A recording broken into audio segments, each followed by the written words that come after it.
we're going to get started with our first session in track 2 by Joe Bell and Mike Brown from Virgin Money. That seemed like a much better idea for a song choice last week. Good morning, everybody. So I'm Mike, this is Joe. We're going to talk around conquering complexity and how we've done that at Virgin Money. That's us.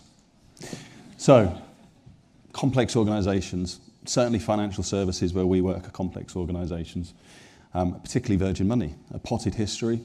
Once we were Northern Rock, then we were Virgin Money, then we were Clydesdale and Yorkshire Bank, soon to be Nationwide. Lots of heritage banks, lots of heritage systems, processes, customers, customer data points. It can be very complex. And what we've been trying to do in CRM over the last year is cut through that complexity and try and make things simpler and really find a path through all of the noise. And we've done that as a 2-part challenge. To be customer-centric and deliver the magic moments that the Virgin Group is famous for, we've looked at the customer and then we've looked at the bank and tried to understand what each of those groups need. Customer wants us to be personal and relevant, doesn't want mass email, doesn't want mass communications. It wants to understand that we're trying to give them a heartfelt and meaningful service and actually feel that. We want to cut away the noise. We want to be transparent and simple. Really get to the customer with a clear message. Again, in financial services, that can be tricky. Lots of banks speak, lots of regulations. Do it in a way that the customer truly understands. And ultimately, we want them to think that the brand is right for them. Again, Virgin as a brand has a long heritage in looking after their customer, of being exciting, of being different, and we want to have a license to do that. And to do that for the customer, we also want to do things differently from a bank point of view. No more hand cranking. If you work in financial services, you may understand what I mean by that. Lots of manual processes. We want to try and be automated. We want to try and be more agile. Nurtured relationships. Again, really try to understand the customer and take them on a journey and a longer lasting relationship. Make sure they bank with us for life. Connected journeys. So this is less about the one and done approach, again, which in the past we've been guilty of, and having more connected journeys over a long period of time, responding and reacting to customer behaviour and interaction. And everything that we do should add value. Everything we should do should be done for a reason.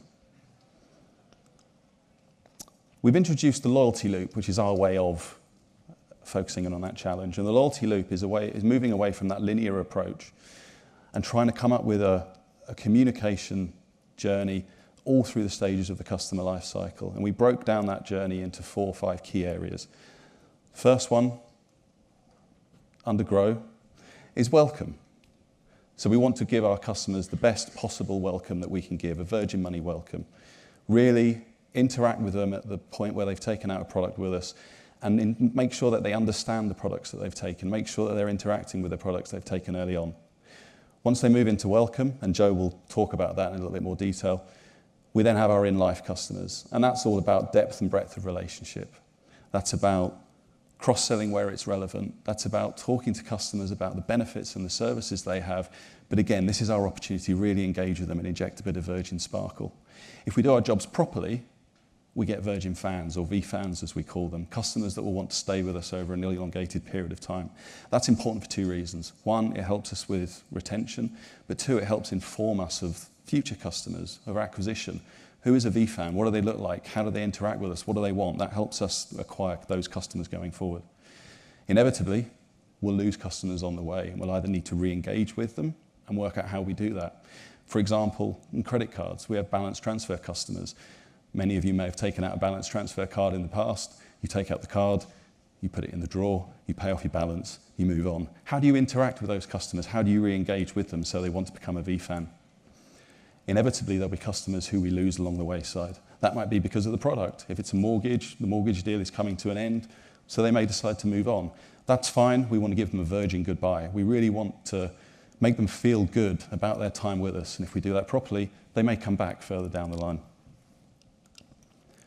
The loyalty loop has been with us now probably for a year, and it's still in its infancy. Certainly we've been focusing on the welcome at this stage. But we've seen some really good results already, and with the help of Movable Inc., we've seen average deposits increase by 7%. We've seen our app registration increase by nearly 3.5%.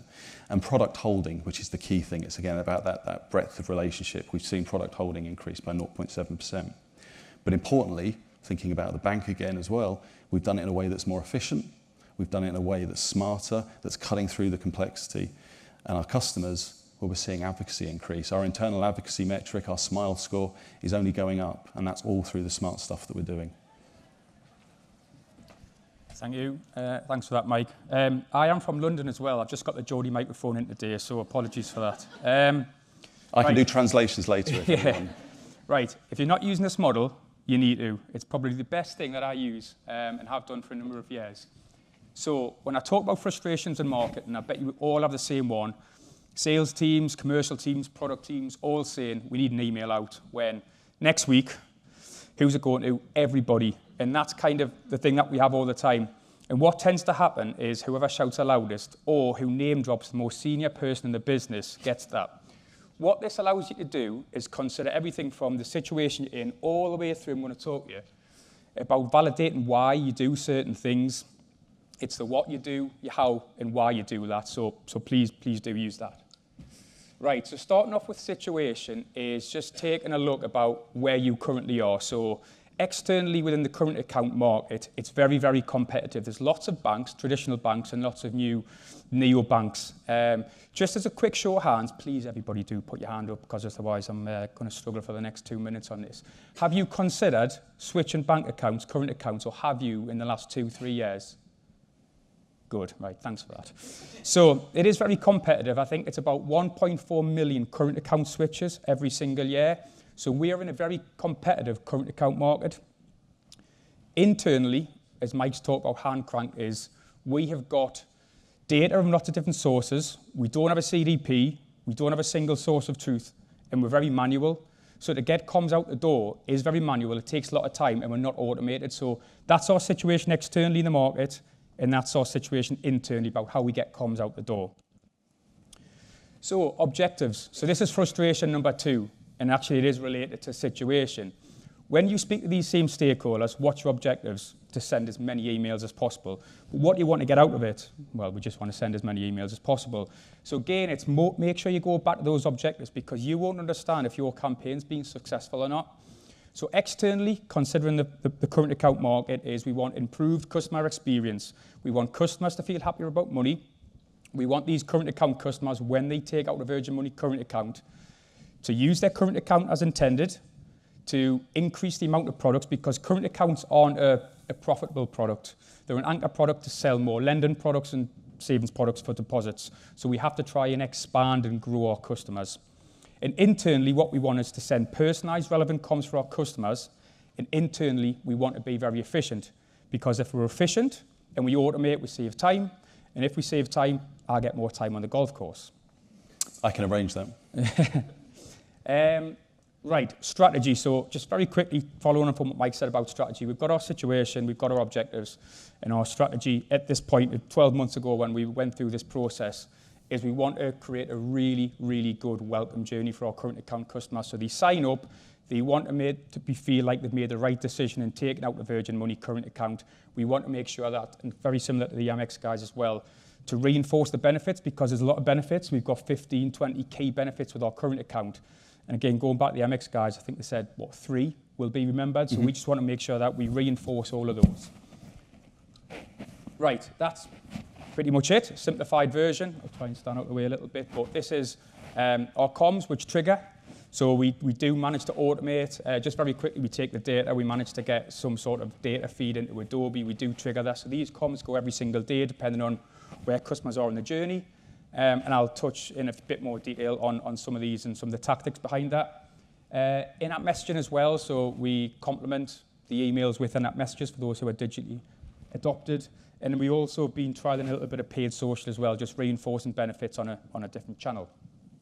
So next up, tactics and action, and this is where we brought Movable Inc in. So we launched the welcome journey, then we brought Movable Inc in, and I just want to show you through a little bit of sort of the tactical work we've done with the Movable Inc guys, and the actions that we've managed to see customers go and do because of that. So everybody loves a countdown timer. That's an absolute fact. When I come down to the Think Summit, I seen a countdown timer, and within 6 months we had signed a contract. And I've been dying, and Josh and Rach, you know, I've been dying to get a countdown timer. So when somebody said, we've got an incentive, we're going to, anybody who opens a current account and switches from another bank, if they do that within a certain time frame, they will get a 10% boost on their savings rate. Brilliant. We're going to put a countdown timer in. Regardless if it worked, we're going to put a countdown timer in. So with this,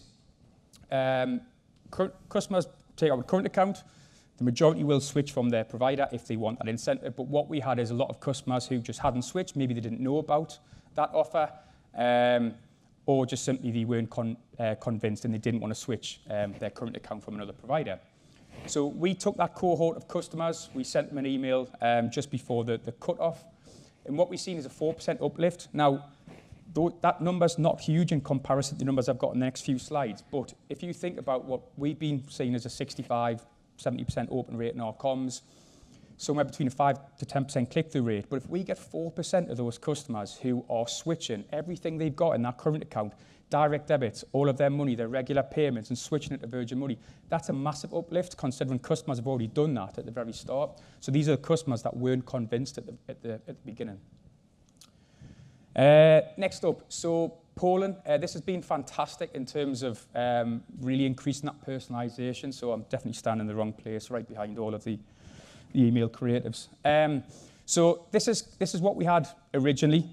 We created a video. It took us a while to get this video created. It's all of the features and benefits of our current account, and that's the third email in the journey. And what we've seen is a relatively low click-through rate, so lower than what we expected. And then what we've done is we try to understand why current account customers open a current account in the first place, because you will have current account customers who will open it to use it as a current account. You'll have some who open it just to get enhanced rates. You'll have those who want to switch because you get a short-term cash incentive and you want to move, and then they'll go and move, and there'll be no loyalty there. Or you might want to take out a current account because we offer exclusive offers and products for current account customers. So there's a number of reasons. Just simply ask customers why. Is it because you want savings products and good rates? Is it because you want cash back? Is it because you like the Virgin brand? Is it because you just quite simply want us to look after your money and keep your money safe? So whatever the customer has decided to tell us, we have then personalised. Now, it's the same video. We don't have the time to go and create multiple assets based on what customers are telling us, but quite a clever thing is we just personalise the intro, so the video is the same. And what we're saying is, you tell us you want cash back, well, check out this video. There's information on how to get cash back. You're interested in savings rates, check out this video, and eventually it will be there. And what we've seen is 162% increased engagement, so that's the amount of clicks on the video based on when we just served the generic intro. And then here, again, it's in the next email, sorry. But again, going back to what I said at the very start, is the credit card team dropped the CEO's name in, so that's why credit cards, that's why we're selling that. I don't know why our CEO is getting involved with telling us that we need to be selling credit cards, but supposedly he did. And again, it's been okay, just the traction hasn't really been there. So using some of these poll responses to personalise cross-sell messaging. So, I'm interested in the Virgin brand. We're going to talk about Virgin Red. I'm not sure if Virgin Red's in the crowd now, but, I'm interested in cashback and rewards. So we talk about a cashback product in there as well. So, hopefully we'll start seeing some of those numbers coming through soon. Right. Scratch off next. This is a static panel, again, going back to just selling travel insurance. We had a travel-based email, and there's an opportunity there where we've got a travel insurance product. So we had a static panel, get 10% cash back, and what we've done is we've swapped out and we run an A/B test based on scratch and reveal to try and gamify that incentive to see if customers will scratch off and see the 10% and then go through to convert. What we've seen is 131% increase in clicks, so that is 131% increase to that from that. But what's quite interesting is the end result is the same. So what we're seeing is more customers are doing this, but the same amount of customers are getting through the travel insurance page at the end. And for me, that's because I don't think the proposition is strong enough, but we are seeing Movable Link has really worked that gamification. So it is working, maybe it's not strong enough, so watch this space. Right, next up is the control element, and it's really, really important in financial services. to keep control being how regulated it is, and again with those in financial services and gaming, and even travel and retail with live pricing. You have to make sure, first and foremost, that you're serving the right content to customers. So these rates cannot be out of date. They can't be incorrect. Now, within our welcome journey, we must have, within our 10 comms, I would say 25 to 30 references of our rates in there, whether that's in images, in content, in the footers, in caveats, whatever. So every time there's a rate change, which in the last, God knows how long many of these been in the last... Pretty much a couple of months. 12 months. We've got to go and change these creatives. So what we do is we go back to our creative team, we update the HTML, we go to our delivery team, we have to test them against live data. We have to rebuild the workflows. It's a lot of time anyway. So we use the CSV import, which has been fantastic. So we put all of our rates in there. When the rates change, we kind of go to a version 1 and then a version 2 and a version 3 and now version 465. But every time we just change a rate, it updates. So the good thing is it updates on any new emails going out the door. So it's we change it at 10 o'clock, we send comms at 11 o'clock, those rates are updated.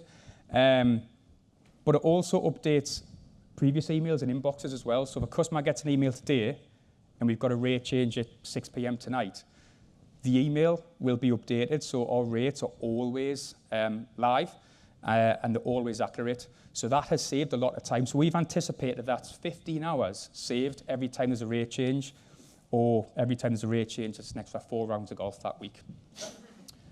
Right, final slide from me is just a couple of numbers, what we've seen from a commercial perspective. So 47% increase in primacy. So with that welcome journey, what we've seen is, so primacy is customers who are using their account as we expect to. So setting up direct debits, putting money into that account, spending on that account. So for the control group who didn't get any communications, be those who got that journey, we had a 47% increase in primacy, which has been fantastic. We took the learnings and we moved to a credit card welcome journey. And again, we built that 6 months ago. And what we've seen in the 6 months is that there's 27% increase in spending. So going back to Mike's point about you take out a balance, you put it in your drawer, you don't spend on it. We've managed to get a 27% increase in spending by putting a welcome journey in for our credit cards. And finally, Trustpilot.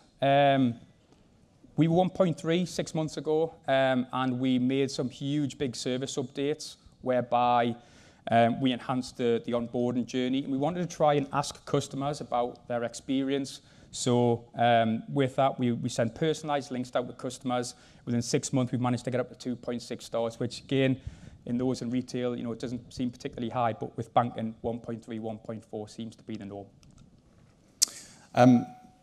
Really impressed that we managed to get Joe to do that within 20 minutes. Because he will talk and talk and talk. What's next? So as I said, we've really been focusing on the welcome so far, and you've seen some of the great work that Joe's done. And the guys at Movable asked me to come up with a slide which would show sort of where we are in terms of the progress. So this is it. So the back end of the horse is the welcome journey. This is the rest of the loyalty loop that we want to achieve and that we want to work to. But we're getting there. I think we've nailed welcome. We've still got some time to do. We're going to use the learnings. Polls, for example, we've started using that in in-life activity already, and it's really good understanding what our customers need and want. But as I say, we've still got some place to go.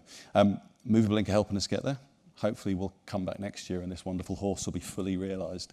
But it's been a really good start. We love working with Movable and the guys, and hopefully we'll see you next year and show you an update. Thanks.